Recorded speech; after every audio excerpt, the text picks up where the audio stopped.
এই যুগে একজন আলেমকে আপনাদেরকে পরিচয় করায় দেই।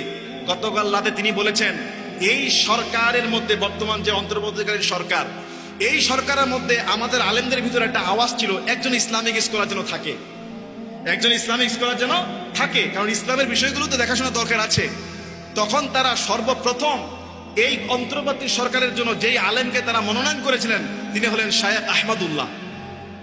শায়েখ আহমদুল্লাহকে যখন বলা হলো, হুজুর আপনাকে আব্দুল্লাহ হাফিজাহুল্লাহ, তিনি বললেন যে আমি এই পদের জন্য নিজেকে যোগ্য মনে করছি না, বরং আপনারা এই আলেম আছে তাদেরকে আপনারা নিতে পারেন।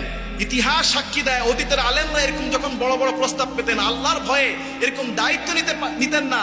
আমরা কেমন জানি এখনো পর্যন্ত সেরকম মুত্তাকি যোগ্য আলেমকে দেখতে পাই, যে ক্ষমতার মতো চেয়ার পাওয়ার অফার পাওয়ার পরও সে সুন্দরভাবে বিনয়ের সঙ্গে ফিরিয়ে দেয়। সুবহানাল্লাহ বলবেন না?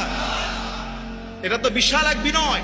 নিজেকে তিনি বলেন আমি নিজেকে অযোগ্য মনে করি, আমার সেই যোগ্যতা নাই, বরং আপনারা এই স্কলারকে দেখতে পারেন।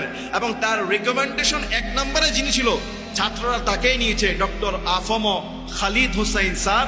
তিনি চট্টগ্রামের বিভিন্ন বিশ্ববিদ্যালয়ের তিনি lecturer, Islamic university, Asian university, এবং তিনি একই সাথে শুধু একজন আলেম না, একই সাথে দুনিয়াবি গবেষণা বিষয়ে, দুনিয়াবি শিক্ষার বিষয়ে তিনি স্কলার, উভয় জগতে তার জ্ঞান আছে।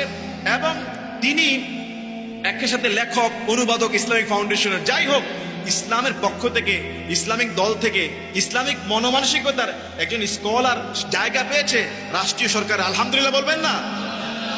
আশা করি মুসলমানদের পক্ষে কিছুটা হলেও তো কাজ হবে, নাকি বলেন? ইনশাল্লাহ। আর শায়েখ আহমদুল্লাহ যে বিনয়ের সঙ্গে এটা ফিরিয়ে দিলেন, এতেও বোঝা যায় যে আলেমদের ভিতরে তেমন লোভ লালসা কাজ করে, বরং সবাই আমরা শান্তি চাই, সবাই আমরা রহমত চাই, সবাই আমরা সম্প্রীতি চাই। আমরা কেউ কারো সম্পদ নষ্ট করব না, কোনো লুটপাট করব না।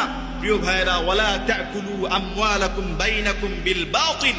কোরআন বলছে তোমরা অন্যায় ভাবে কারো সম্পদ গ্রাস করো না, অন্যায় ভাবে কারো সম্পদ গ্রাস করো না। এই যে দেখেন, রাতের বেলা খালি ডাকাতের মিছিল শোনা যাচ্ছে। তোলারবাগে আসছে? তোলারবাগে আসে নাই, মাশাআল্লাহ, তোলারবাগ তো ভালো। খালি দেখি রাতের বেলা ডাকাত ঢুকতেছে, এতে সুযোগ পেয়েছে অন্যায় ভাবে মানুষের সম্পদকে লুণ্ঠন করতে। আল্লাহ কোরআনে নিষেধ করছে, ওয়ালা তাকুলু আমওয়ালাকুম বাইনাকুম বিল বাতিল। অন্যায় ভাবে কারো সম্পদ তোমরা দখল করো না, অন্যায় ভাবে কারো সম্পদ গ্রাস করো না। আলহামদুলিল্লাহ, আমি দেখেছি বিভিন্ন এলাকার যুবক ভাইয়েরা রাত ভর তারা পাহারা দিয়েছে, ডাকাত যেন কারো সম্পদ লুণ্ঠন করতে না পারে। আলহামদুলিল্লাহ বলেন, বিভিন্ন এলাকায়। এবং কোরআন বলছে ওয়া তুদলু বিহা ইলাল হুক্কাম লিতাকুলু বাইনাকুম বিল আমওয়ালিন নাস, যে তোমরা অন্যায় ভাবে কারো সম্পদ সামান্য ভাবে একটু দখল করার জন্য বিচারকের কাছে মিথ্যা মামলা দিও না। সুতরাং প্রিয় ভাইয়েরা, কারো সম্পদ অন্যায় ভাবে হাত দিয়ে গ্রাস করা, যদি আপনি একটা নুনের প্যাকেট দোকান থেকে না বলে নিয়ে যান, আল্লাহর দরবারে দাঁড়াতে হবে। যদি কারো কাছ থেকে একটা পয়সা আপনি নিয়ে যান, একটা সুই যদি আপনি অন্যায়ভাবে দখল করেন, আল্লাহর কাছে জবাবদিহি করতে হবে। এজন্য কখনই কোনো অবস্থায় কারো সম্পদ লুণ্ঠন করা, ভাঙচুর করা, কাউকে কষ্ট দেওয়া যাবে